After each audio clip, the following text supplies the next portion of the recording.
Hello everyone, welcome or welcome back to my channel. So today we are going to discuss about the topic potential appraisal. So potential appraisal करने से पहले performance appraisal के बारे में हम बात करेंगे, जिस पे हमने डिटेल्ड और इन डेप्थ वीडियोस बना रखी हैं, बट उसका मीनिंग यहाँ पता होना इम्पॉर्टेंट है because potential appraisal performance appraisal का ही पार्ट है. सो परफॉर्मेंस अप्रेजल क्या होता है? किसी भी ऑर्गेनाइजेशन में जितने भी एम्प्लॉयज़ काम कर रहे हैं उनकी परफॉर्मेंस कैसी है, उसी चीज़ को इवेल्युएट करना, आइडेंटिफाई करना ही परफॉर्मेंस अप्रेजल है.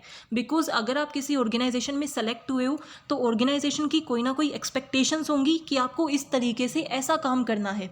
तो ऑर्गेनाइजेशन को पता कैसा चलेगा कि आप वैसा काम कर रहे हो या नहीं कर रहे? उसके लिए उन्हें क्या करना पड़ता है? परफॉर्मेंस अप्रेजल करना पड़ता है कि हमारा एम्प्लॉयज़ जैसा हमने उससे चाहा था वैसा काम कर रहा है या नहीं कर रहा, उसकी जो एक्सपेक्टेड परफॉर्मेंस है और जो एक्चुअल परफॉर्मेंस है वो कितनी अलाइन कर रही है, ये देखने के लिए परफॉर्मेंस अप्रेजल किया जाता है. और परफॉर्मेंस अप्रेजल के बेस पे नंबर ऑफ डिसीजन लिए जाते हैं. फॉर एग्जाम्पल कि उस एम्प्लॉय की सैलरी कितनी होगी, उसको बढ़ाया जाएगा या नहीं बढ़ाया जाएगा, एम्प्लॉय को प्रमोशन मिलेगा, इंक्रीमेंट मिलेगा, बोनस देना है या नहीं देना. ये सारी चीज़ें किसके ऊपर डिपेंड करती हैं? परफॉर्मेंस अप्रेजल पे. क्योंकि अगर आपकी परफॉर्मेंस अच्छी होगी तो आपको इंक्रीमेंट भी मिलेगा, आपको प्रमोशन भी मिलेगा, बट अच्छी नहीं होगी तो उन्हें करेक्टिव एक्शंस लेने पड़ेंगे. सो परफॉर्मेंस अप्रेजल क्या है? ये आइडेंटिफाई करना कि हमारे एम्प्लॉयज़ कैसा परफॉर्म कर रहे हैं, जैसा हमने उनसे चाहा था क्या वो वैसे ही आउटपुट हमें दे पा रहे हैं या नहीं दे पा रहे. अब जो परफॉर्मेंस अप्रेजल है वो एक वाइडर टर्म है जो हर तरीके की परफॉर्मेंस को इंक्लूड करती है कि हमारी इंटेलेक्चुअल परफॉर्मेंस क्या है, हमारी फिजिकल परफॉर्मेंस क्या है, टेक्निकल परफॉर्मेंस क्या है, बट उसी का एक पार्ट है potential appraisal. So I hope आपको परफॉर्मेंस अप्रेजल का मीनिंग क्लियर हो गया होगा कि एक ऑर्गेनाइजेशन के अंदर एम्प्लॉय कैसा काम कर रहा है उसी चीज़ को इवेल्युएट करना और आइडेंटिफाई करना ही परफॉर्मेंस अप्रेजल है. और पोटेंशियल अप्रेजल क्या है? एक एम्प्लॉय के अंदर कितना पोटेंशियल है उस चीज़ को आइडेंटिफाई करना पोटेंशियल अप्रेजल है. अब पोटेंशियल होता क्या है? इस वर्ड को हमने काफ़ी कॉमनली यूज़ किया है कि पोटेंशियल, बट पोटेंशियल एक्चुअल में है क्या? पोटेंशियल मीन्स किसी भी काम को करने की आपके अंदर कैपेबिलिटी है, आपके अंदर एबिलिटी है, बट आपने उसे अभी तक रियलाइज़ नहीं किया है, आपने अभी तक उसे यूटिलाइज़ नहीं किया है. कई बार आपके मार्क्स कम आते हैं तो आपके टीचर आपको क्या बोलते हैं कि आपके अंदर पोटेंशियल है कि आप अच्छा स्कोर कर सकते हो, बट आप नहीं कर पा रहे. तो उसका रीज़न क्या है? कि आपके अंदर कैपेबिलिटी है कि आप उस पर्टिकुलर सब्जेक्ट में, उस पर्टिकुलर फील्ड में अच्छा परफॉर्म कर सकते हो, बट आप कर क्यों नहीं पा रहे? क्योंकि जो आपकी स्किल्स हैं, जो कैपेबिलिटी हैं, आपने उसे यूटिलाइज नहीं किया है. सो पोटेंशियल अप्रेजल एक ऑर्गेनाइजेशन के लिए बहुत इंपॉर्टेंट होता है क्योंकि जितने भी एम्प्लॉयज़ हैं हम ये देखते हैं कि उनकी क्या कैपेबिलिटी है, वो एक्चुअल में कितना काम कर रहे हैं, that is a different thing, but वो कितना कर सकते हैं वो उनका पोटेंशियल है. अगर कोई एक पर्टिकुलर एम्प्लॉय रोज़ 100 यूनिट बना रहा है तो वो उसका डेली वर्क है, बट उसके अंदर कैपेबिलिटी है कि वो रोज़ 150 बना सकता है. तो हमें ये देखना पड़ेगा ना कि हमारे एम्प्लॉयज़ का पोटेंशियल क्या है और उसके अकॉर्डिंगली उनको वर्क अलॉट करें. सो पोटेंशियल अप्रेजल क्या होता है? जो भी हमारे एम्प्लॉयज़ हैं उनके अंदर कितनी कैपेबिलिटी है जो उन्होंने यूटिलाइज़ नहीं की है या जिसके रिगार्डिंग वो अवेयर ही नहीं है, उस चीज़ को आइडेंटिफाई करना ताकि उन्हें बेस्ट वे में वर्क अलॉट किया जा सके, जिससे ऑर्गेनाइजेशन को भी बेनिफिट होगा क्योंकि वो ज़्यादा अच्छी प्रोडक्टिविटी लेके आएगा, और एक एम्प्लॉय को भी बेनिफिट होगा क्योंकि उसे पता चलेगा कि उसके अंदर जो हिडन टैलेंट है, हिडन कैपेबिलिटी है जो उसने अब तक रियलाइज़ नहीं की है, तो वो उसे बेटर यूटिलाइज करेगा. So potential appraisal is a part of performance appraisal that I already discussed, that helps to identify the hidden talent and potential of an individual. कि एक पर्टिकुलर पर्सन के अंदर जो हिडन टैलेंट है, ऐसी capabilities, ऐसी abilities जो उसके अंदर हैं बट उन्होंने अभी तक यूटिलाइज नहीं की हैं, उसी को आइडेंटिफाई करने के लिए पोटेंशियल अप्रेजल किया जाता है. Identifying their potential talent helps in preparing the individual for higher responsibilities and positions. ये तो सिंपल सी बात है. अगर हम किसी के पोटेंशियल अप्रेजल को आइडेंटिफाई करते हैं तो किसी के पोटेंशियल को पता करके हम ये देख सकते हैं ना कि क्या उसके अंदर वो कैपेबिलिटी है कि वो जो उसको प्रमोशन दिया जाना चाहिए या नहीं, कि वो हायर रिस्पॉन्सिबिलिटी, बड़े लेवल पे, मैनेजर लेवल पे काम कर सकता है फ्यूचर में या नहीं कर सकता. सो पोटेंशियल लेवल की जो अप्रेजल होता है उसको करके हमें ये पता चल जाता है कि हमारा एम्प्लॉयज़ कितना विलिंग है, कितना एबल है, कितना काम वो हैंडल कर सकता है, और उसी के बेस पे हम फिर अलॉटमेंट करते हैं वर्क की. Potential can be define as latent but unrealised ability, ऐसी एबिलिटी जो आपके पास है बट आपने अभी तक उसे यूटिलाइज नहीं किया है या उसके रिगार्डिंग आप अवेयर ही नहीं हो. It might possible that the person is not aware of that talent. It include the possible knowledge, skill and attitude, यानी कि वो पॉसिबल होता है. पोटेंशियल वही होगा कि पॉसिबिलिटी है कि आप वो कर सकते हो बट आपने अभी तक वो किया नहीं है. जैसे हमने एग्जाम्पल लिया था कि आपका पोटेंशियल है कि आप एक पर्टिकुलर सब्जेक्ट में अच्छा परफॉर्म कर सकते हो. इट मीन्स कि पॉसिबिलिटी है कि आप अपनी नॉलेज और स्किल को अच्छे से यूटिलाइज करो तो एक सब्जेक्ट में अच्छा स्कोर कर सकते हो, but because you are not aware of your knowledge, skill और एटीट्यूड, और यू हैव नॉट रियलाइज्ड, या तो आप अवेयर ही नहीं हो और या आपने रियलाइज नहीं किया है, इस वजह से आप अच्छा नहीं कर पा रहे हो. सो पोटेंशियल अप्रेजल हिडन टैलेंट को आइडेंटिफाई करने में हेल्प करता है, जिसके बेस पे हम ज़्यादा बेटर कर सकते हैं. Potential is something that become actual और पॉसिबल, यानी कि ऐसी कैपेबिलिटी जो आपने अभी तक यूटिलाइज नहीं की है बट वो पॉसिबल है यूटिलाइज करना, जिससे आपकी परफॉर्मेंस इंप्रूव हो सकती है, that is potential. So what is the purpose of potential appraisal, कि हम पोटेंशियल अप्रेजल करते क्यों हैं, क्या नीड है एक ऑर्गेनाइजेशन को पोटेंशियल अप्रेजल परफॉर्म करने की. So these are the various purposes. First is to identify employees for their future prospect, कि हमें किसी का पोटेंशियल पता चलेगा कि उसके अंदर कितनी चीज़ों को हैंडल करने की कैपेबिलिटी है, उसी के बेस पे तो हम उन्हें फ्यूचर में जॉब अलॉट करेंगे, फ्यूचर में पोजीशन अलॉट करेंगे. तो इनकी हेल्प से हम क्या कर सकते हैं, अपने एम्प्लॉयज़ के फ्यूचर प्रोस्पेक्ट को डिसाइड कर सकते हैं. Second is succession planning. So succession planning क्या होता है. फॉर एग्जाम्पल, अभी आपकी जो ऑर्गेनाइजेशन है उसमें टॉप मैनेजमेंट भी होती है, जिसके अंदर CEO आएगा, बोर्ड ऑफ डायरेक्टर होते हैं, बट क्या जो अब CEO है वो हमेशा लाइफ टाइम आपका CEO रहेगा. कुछ भी मिस हैपनिंग हो सकती है, किसी की डेथ हो जाती है, कोई छोड़ के चला जाता है, टर्मिनेशन हो जाती है, तो क्या टॉप पोजीशन फिर वैकेंट रहेगी, खाली रहेगी? ऐसा तो हो नहीं सकता, क्योंकि top one of the most important position होती है. वो सारी पॉलिसीज़ बनाते हैं, स्ट्रैटेजी बनाते हैं, डिसीजन मेकिंग करते हैं. सो वो एक ऐसा प्लेस है जो हमेशा फिल्ड रहना चाहिए. सो सक्सेशन प्लानिंग का मतलब क्या है, जो करंटली आपकी ऑर्गेनाइजेशन के अंदर एम्प्लॉयज़ हैं, जो मिडिल लेवल पे हो सकते हैं, लोअर लेवल पे हो सकते हैं, तो ये देखना कि इन एम्प्लॉयज़ में से ऐसी कैपेबिलिटी किसके पास है कि जब हमारी टॉप मैनेजमेंट खाली होगी तो हमें ये नहीं कि ढूंढना पड़े कि अब नया CEO कौन बनेगा. ऑलरेडी हमारी ऑर्गेनाइजेशन में कोई ऐसा हो जो उस रोल को निभाने के लिए, जो उस रोल को परफॉर्म करने के लिए कैपेबल है, उसके अंदर सारी एबिलिटीज़ हैं. तो पोटेंशियल की हेल्प से हम क्या कर सकते हैं, सक्सेशन प्लानिंग भी कर सकते हैं, क्योंकि हमें पता चल जाएगा कि किसके अंदर वो पोटेंशियल है कि वो हाई लेवल ऑफ रोल को क्या कर सकता है, परफॉर्म कर सकता है. इसकी हेल्प से आप ट्रेनिंग एंड रिक्रूटमेंट कर सकते हो कि जिसका जितना पोटेंशियल है, अगर किसी का पोटेंशियल कम है बट आपकी ऑर्गेनाइजेशन को चाहिए कि वो अच्छा परफॉर्म करे, इसका मतलब ट्रेनिंग की रिक्वायरमेंट है, सो दैट उनकी नॉलेज, स्किल एंड एबिलिटीज़ को इंप्रूव किया जा सके, और उसी के बेस पे आप रिक्रूटमेंट कर सकते हो. देन एम्प्लॉय करियर ऑप्शन, उनके पोटेंशियल के बेस पे आप उनकी करियर का मैनेजमेंट कर सकते हो, करियर की प्लानिंग कर सकते हो.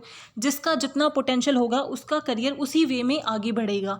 सो आपके जो एम्प्लॉयज़ हैं उनकी करियर की प्लानिंग, उनकी अपॉर्चुनिटीज़ उनके पोटेंशियल के थ्रू आइडेंटिफाई की जा सकती हैं.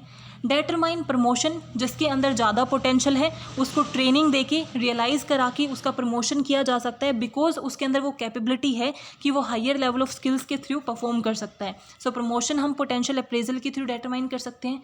Providing feedback to employees, this is one of the most important thing that we can do with the potential appraisal, कि हम अपने एम्प्लॉयज़ को भी बता सकते हैं कि आप एक्चुअल में जो कर रहे हो उससे बहुत ज़्यादा कैपेबिलिटी है आपकी, आपका पोटेंशियल बहुत हाई है, जिससे वो मोटिवेट भी होंगे. सो ये फीडबैक प्रोवाइड करने के लिए भी एक पर्पज़ है. And then identify the strength and weakness. Obviously अगर आप पोटेंशियल अप्रेजल करते हो तो उसका पर्पज़ यही होता है कि आप अपने एम्प्लॉयज़ की स्ट्रेंथ और वीकनेस को आइडेंटिफाई कर सको कि कौन से उनके पॉजिटिव पॉइंट हैं जो फेवर में जा रहे हैं और कौन से नेगेटिव पॉइंट हैं. Now, what are the advantages of potential appraisal? First is enable the organization to identify employees who can take higher responsibility, कि आप easily उन employees को identify कर सकते हो जो higher responsibility ले सकते हैं, तो आपका टाइम भी सेव हो जाता है. इसकी हेल्प से हम सक्सेशन प्लानिंग कर सकते हैं, जो हमने पर्पज़ में भी डिस्कस किया, तो ये भी एक बेनिफिट है कि आप बेटर सक्सेशन प्लानिंग कर सकते हो. इफेक्टिव कम्युनिकेशन, जब तक ऑर्गेनाइजेशन के अंदर जो मैनेजमेंट है और एम्प्लॉयज़ हैं वो अच्छे से कम्युनिकेट नहीं करेंगे ना, तो ऑर्गेनाइजेशन सक्सेसफुली सर्वाइव नहीं कर पाएगी। क्योंकि अगर आपके एम्प्लॉयज़ आपसे सेटिस्फाई नहीं है, उनको लगता है कि मैनेजर हमारे बारे में सोचते ही नहीं, हमारी परफॉर्मेंस के बारे में नहीं सोचते, तो वो कहीं ना कहीं डिससेटिस्फाई रहते हैं। बट पोटेंशियल अप्रेजल होता है तो उससे फीडबैक आप प्रोवाइड करते हो, जिससे आपके जो एम्प्लॉयज़ हैं वो मोटिवेट होते हैं, एक इफेक्टिव कम्युनिकेशन साइकिल बिल्डअप होती है जो आपकी ऑर्गेनाइजेशन को ग्रो करने में, सर्वाइव करने में हेल्प करती है। Employee satisfaction, definitely employee satisfy होंगे बिकॉज उनको भी पता चलेगा कि उनके अंदर ऐसी कौन सी स्किल है, नॉलेज है जो अभी तक वो अवेयर नहीं है या उन्होंने अभी तक रियलाइज़ नहीं की है, तो उसकी हेल्प से उनकी सेटिस्फैक्शन भी इंप्रूव होगी and motivation and moral as well. अगर आप सेटिस्फाई हो रहे हो इसका मतलब डेफिनेटली कुछ ना कोई चीज़ ऐसी है जो आपको मोटिवेट कर रही है। सो ये चीज़ आपकी मोरल को अप करता है और आपको मोटिवेट भी करता है कि आपकी ऑर्गेनाइजेशन आपके बारे में भी सोच रही है कि आपका कौन सा ऐसा टैलेंट है जो आपने अब तक यूज़ नहीं किया है, उसे किस तरीके से यूज़ किया जा सकता है। And it will improve the overall performance of employees as well as organisation. Because employees को अपने हिडन टैलेंट का पता चलेगा तो वो उस पर वर्क करेंगी और बेटर परफॉर्म करेंगे, जिससे एम्प्लॉयज़ की परफॉर्मेंस इंप्रूव होगी। और अगर एक ऑर्गेनाइजेशन के एम्प्लॉयज़ अच्छा परफॉर्म कर रहे हैं तो ऑब्वियस सी बात है कि वो ऑर्गेनाइजेशन अपने आप ही अच्छा परफॉर्म करेगी। Now few limitations of potential appraisal, क्योंकि हर चीज़ के अगर कुछ पॉजिटिव पॉइंट हैं तो कुछ नेगेटिव पॉइंट भी होते हैं, तो इसकी कुछ लिमिटेशंस क्या हैं। बायसनेस ऑफ अप्रेजल, कि जो अप्रेजल कर रहा है, फॉर एग्जांपल एक ऑर्गेनाइजेशन के अंदर पोटेंशियल अप्रेजल हो रहा है और मैं मान लो वो अप्रेजल कर रही हूँ, तो अगर मुझे कोई ज़्यादा पसंद है तो हो सकता है कि मैं उस पर्टिकुलर, कोई मेरा फ्रेंड है तो मैं उसको ज़्यादा अटेंशन दूँ और उसके ऊपर बायसनेस दिखाऊँ कि इसके अंदर मैं ज़्यादा पोटेंशियल दिखा दूँ ताकि उसको क्या हो जाए, फ्यूचर में ज़्यादा अपॉर्चुनिटीज़ मिले। और कोई मुझे पर्सनली पसंद नहीं, मैं डिसलाइक करती हूँ किसी को, तो उसको मैं सोचूँ कि इसके अंदर पोटेंशियल भी नहीं मिलेगा, तो बायसनेस आ जाती है, सब्जेक्टिविटी आ जाती है जो अप्रेज करता है उसकी, that is a problem. Then several qualities remain without appraisal, कि हम पोटेंशियल अप्रेजल में कई बार सिर्फ टेक्निकल एस्पेक्ट पे रह जाते हैं। बहुत सी ऐसी क्वालिटीज़ हैं जो हम अप्रेज नहीं कर पाते। हो सकता है कि आपके अंदर वो क्वालिटीज़ हों जो अप्रेज की ही नहीं गई हों, तो इसका मतलब ये थोड़ी है कि आपके अंदर पोटेंशियल नहीं है। तो बिकॉज लिमिटेड चीज़ों का ही हम अप्रेजल कर पाते हैं, that is also a problem. Average rating problem, average rating problem का क्या होता है कि कई बार अप्रेजर क्या करता है कि क्यों किसी को नाराज़ करना, क्यों किसी को दुखी करना, हम सबको एवरेज रेट कर देते हैं कि सबके अंदर ठीक ठाक पोटेंशियल है। तो अगर हम एवरेज रेटिंग के माइंडसेट से चलेंगे तो हम एक अच्छा पोटेंशियल अप्रेजल नहीं कर सकते। सिमिलैरिटी एरर, सिमिलैरिटी एरर का मतलब क्या होता है, जो पर्सन आपको खुद जैसा लगता है ना कि ये पर्सन की तो कैरेक्टरिस्टिक्स, इसके ट्रेट मेरे जैसे हैं, जैसे वो बिहेव करता है, उसका जो नेचर है, उसकी जो फैमिली है, तो आप उसके टुवर्ड्स बायस हो जाते हो, तो सिमिलैरिटी एरर भी आ जाता है। और जो आपको खुद से ज़्यादा डिफरेंट लगता है उसको आप सोचते हो कि उसके अंदर उतनी चीज़ें नहीं हैं जितनी आपके पास हैं, तो फिर उसकी वजह से बायसनेस आती है और आप अच्छे से अप्रेजल नहीं कर पाते। एक्यूरेसी के अंदर हमको कॉम्प्रोमाइज़ करना पड़ता है। फ्यूचर ओरिएंटेड, कि जो पोटेंशियल अप्रेजल है फ्यूचर ओरिएंटेड है, कि उसके अंदर इतना पोटेंशियल है, हम किसी को बोलें बट एक्चुअल में वो रियलाइज़ कभी हो पाएगा या नहीं हो पाएगा, we can not define that, हमें पक्का नहीं पता है। एक्यूरेसी के साथ हम ये नहीं कह सकते कि 100% अगर आपके अंदर ये स्किल है ही है कि अगर आपने अच्छा किया तो इस पर्टिकुलर सब्जेक्ट में आप अच्छा कर सकते हो। हमने बोला कि आपके अंदर पोटेंशियल है, बट आप उसकी एक्यूरेसी गारंटी नहीं दे सकते क्योंकि वो तो फ्यूचर पे डिपेंड करता है और फ्यूचर अनसर्टेन है। और कॉम्प्लेक्सिटी तो है, क्योंकि पोटेंशियल क्या है, एक ऐसी चीज़ है जिसको आप मेज़र नहीं कर सकते, वो नंबर में, क्वांटिटी में मेज़र नहीं किया जा सकता। एक साइकोलॉजिकल चेंजेस हैं जो आपको आइडेंटिफाई करने पड़ते हैं कि किसके अंदर कितना पोटेंशियल है, जिसको आइडेंटिफाई करना is not a easy thing. So ये कॉम्प्लेक्स भी है। So these are the various limitations. Now what are the steps in potential appraisal, कि किस तरीके से पोटेंशियल अप्रेजल किया जाता है। So first is role description, कि सबसे पहले तो रोल को डिस्क्राइब किया जाता है कि हमारी ऑर्गेनाइजेशन के अंदर जितनी भी जॉब हैं उनके अंदर कौन कौन सा रोल आपको परफॉर्म करना है, उस रोल की क्या ड्यूटीज़ हैं, क्या रिस्पॉन्सिबिलिटीज़ हैं, सब कुछ डिफाइन कर दिया जाता है। फॉर एग्जाम्पल मैनेजर की क्या ड्यूटीज़ होगी, जनरल मैनेजर की क्या ड्यूटीज़ होंगी, मार्केटिंग की क्या ड्यूटी होंगी, तो ये सब क्या है, रोल को डिस्क्राइब कर देना। उसके बाद नेक्स्ट स्टेप आता है क्वालिटीज़ रिक्वायर्ड, कि उस जो मैनेजर के रोल को परफॉर्म करने के लिए हमें कौन कौन सी क्वालिटीज़, कौन कौन से ट्रेट एक पर्सन के अंदर चाहिए, वो डिफाइन करना, उसको हम बोलते हैं क्वालिटीज़ रिक्वायर्ड। जिसके अंदर, उसके अंदर कैसी मैनेजरियल स्किल होनी चाहिए, कैसी बिहेवियरल स्किल होनी चाहिए, टेक्निकल स्किल और कॉन्सेप्चुअल स्किल, यानी कि हर तरीके की किस किस तरीके की क्या क्या क्वालिटीज़ होनी चाहिए एक पर्टिकुलर रोल को परफॉर्म करने के लिए, वो हम डिटरमाइन कर देते हैं। फॉर एग्जाम्पल हमने बोला कि मार्केटिंग मैनेजर, तो मार्केटिंग मैनेजर का रोल हमने डिस्क्राइब कर दिया कि उसे क्या करना है, हमारी ऑर्गेनाइजेशन के जो भी प्रोडक्ट्स हैं उनका प्रमोशन करना है, टारगेट मार्केट को सेलेक्ट करना है, उसके अच्छे साथ डील करना है, कस्टमर्स के साथ अच्छे रिलेशंस बना के रखने हैं। ये तो उसका रोल है। बट इस रोल को परफॉर्म करने के लिए हमें उसके अंदर क्या क्या क्वालिटीज़ चाहिए कि वो हम्बल होना चाहिए, वो क्या होना चाहिए, ऑनेस्ट होना चाहिए, तभी हमारे कस्टमर के साथ उसकी अच्छी रिलेशन होंगी। उसे मार्केटिंग के बारे में नॉलेज होनी चाहिए, उसके पास टेक्निकल नॉलेज हो, डिसीजन मेकिंग की अच्छी चीज़ें होनी चाहिए। तो ये क्या है, एक पर्टिकुलर रोल को परफॉर्म करने के लिए कि आप उस रोल को अच्छे से परफॉर्म कर सको, आपको कौन कौन सी क्वालिटीज़ चाहिए। सो फर्स्ट स्टेप में हम क्या बताते हैं कि हमें कौन सा रोल परफॉर्म करना है, उसके बाद उस रोल को परफॉर्म करने के लिए कौन कौन सी क्वालिटीज़ रिक्वायर्ड हैं ताकि बेस्ट वे में उस रोल को हम परफॉर्म कर सकें। Then indicators of quality. अब किसी पर्सन के अंदर वो क्वालिटी है या नहीं, हमें कैसे पता चलेगा। हमने ये तो देख लिया कि मार्केटिंग मैनेजर ऑनेस्ट होना चाहिए, उसकी कम्युनिकेशन स्किल अच्छी होनी चाहिए, डिसीजन मेकिंग स्किल अच्छी होनी चाहिए। बट हम ये आइडेंटिफाई कैसे करेंगे कि हमारे पर्टिकुलर जो एम्प्लॉय है उसके अंदर इनका पोटेंशियल है या नहीं, कि उनके अंदर वो स्किल है या नहीं। तो उसके लिए हम किसका यूज़ करते हैं, इंडिकेटर ऑफ क्वालिटी, कि कैसे हमें पता चलेगा कि जो क्वालिटीज़ हमें चाहिए उनका पोटेंशियल हमारे एम्प्लॉयज़ में है या नहीं। तो हम उसके लिए क्या करते हैं, उनका साइकोलॉजिकल टेस्ट कर सकते हैं, उनके साथ डीप इंटरव्यू कर सकते हैं जिसके अंदर हम उनके साथ डीप कन्वर्सेशन करेंगे। सुपीरियर के थ्रू पता चल सकता है, जो आपके सबॉर्डिनेट्स हैं, जो आपके साथ वर्क करते हैं, क्योंकि वो आपको ऑब्जर्व करते हैं, उन्हें पता है कि आप किस तरीके के पर्सन हैं, आपके अंदर क्या कैपेबिलिटीज़ हैं। तो इन सब चीज़ों के थ्रू आप आइडेंटिफाई कर सकते हो, वो इंडिकेट करते हैं कि आपके अंदर वो क्वालिटी है या नहीं।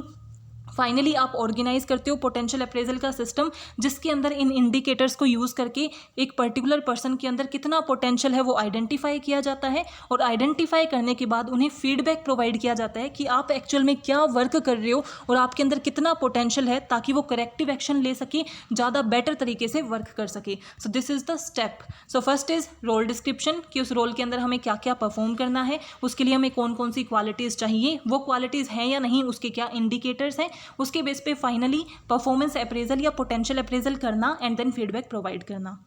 I hope you are clear with this topic. If you have any doubt, please mention in comment section. Thank you. Keep supporting and don't forget to like, subscribe and share my channel. Thank you.